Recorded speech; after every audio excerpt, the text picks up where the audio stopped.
we need to talk slowly and clearly about a chain of events that could change how our country functions. And this isn't panic. This is not an alarm bell to scare people. It's a sober map of possibilities built from some real actions we can already observe.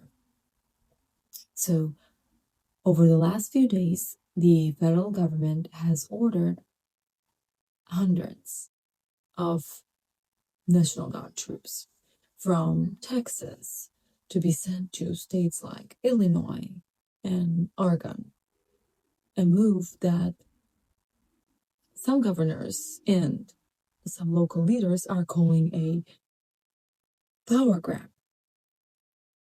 And those deployments are already in court. And I'm going to explain what has happened, how these pieces fit together, what legal tools are on the table, and what to watch next. So, you and your community can be informed, not frightened, and calm. So, step one in this sequence is the increased use of federal immigration enforcement. That's ICE. And other federal agents in cities that are governed by Democrats. We've seen masked federal agents conducting raids, arrests outside courthouses, and tactics that make already tense situations much worse. Those actions produce two things.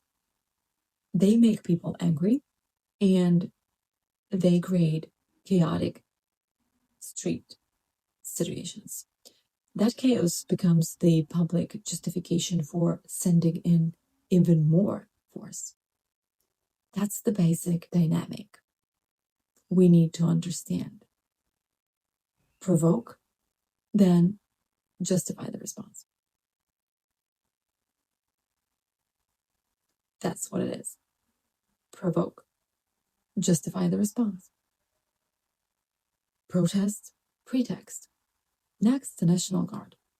The White House authorized up to 400 Texas National Guard members to be sent to places like Illinois and Oregon, officially to protect federal property and personnel.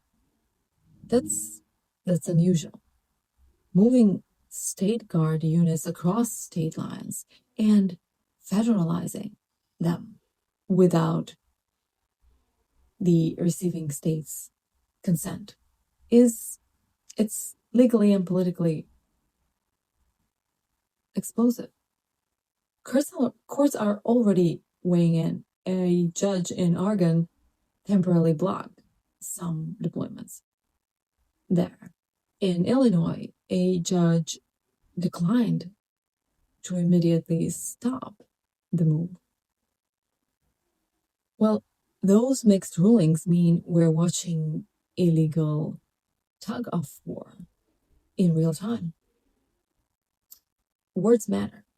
On September 30, the president told top military leaders that the country faces an invasion from within, and suggested that some U.S. cities could be used as training grounds, that's the goal, for military. That framing kind of moves the argument from protect federal property to domestic war. When leaders repeatedly describe cities as war zones, even if local data don't back that claim at all, they are conditioning both the military and the public to accept extraordinary responses. This is not accidental. It primes an audience to approve force as necessary and normal. Well, here's the legal hinge: the Insurrection Act. Normally, the posse comitatus limits the use of active duty military for domestic policing. But the Insurrection Act is the exception. It allows the president, under certain conditions, to call federal troops into states to suppress insurrection, obstruction, or rebellion. Well, that law has been used very rarely, extremely rarely, and only in extreme circumstances. But the steps we're watching: aggressive enforcement, amplified rhetoric, cross-state guard deployments, they all create the conditions a president might cite as justification for invoking it. Well, if that happens, governors' control over their guards can be overridden, and active duty forces could be sent into American cities. That's the point where we are no longer talking about temporary support. We're talking about a fundamental shift in domestic civil military relations. Put the pieces together and you get a loop. Provoke unrest within the cities with federal enforcement actions. Then amplify the danger with rhetoric and imagery. Then deploy troops to restore order, and then use legal tools like Insurrection Act to expand authority. Well, it's a dangerous feedback loop because each step normalizes the next, and small protests can be magnified into insurrections. Lawful dissent can be reframed as violent rebellion, and when fear is the dominant feeling, public tolerance for restrictions grows. This is not inevitable. Courts can act.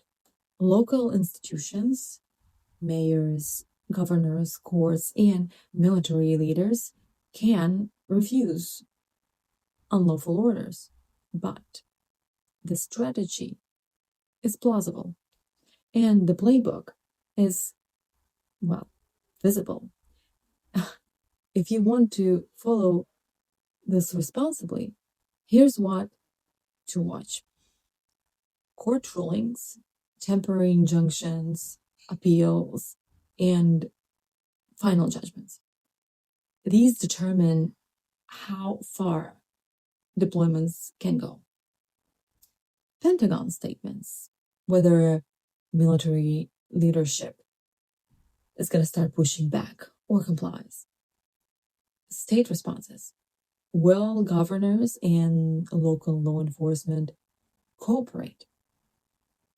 Will they resist or litigate? Tactics used on the ground. Are federal forces acting as law enforcement?